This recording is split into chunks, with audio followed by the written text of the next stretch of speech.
Hola, em dic Estela i aquest canal de YouTube és per un projecte de l'assignatura de TIC de primer d'Educació Social. He planejat diverses preguntes per sords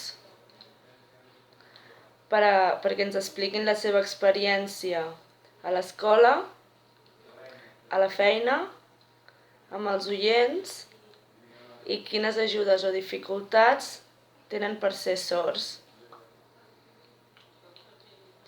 El que pretenc aconseguir amb aquest projecte és veure com s'expressen,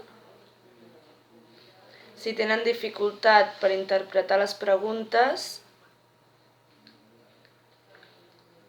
i què és el que pensen. També he buscat algun familiar de sords per saber com ha viscut aquesta experiència i veure la diferència del punt de vista entre un sord i un oient. Per últim, busco donar a conèixer més aquest àmbit perquè considero que no es coneix lo suficient. Moltes gràcies.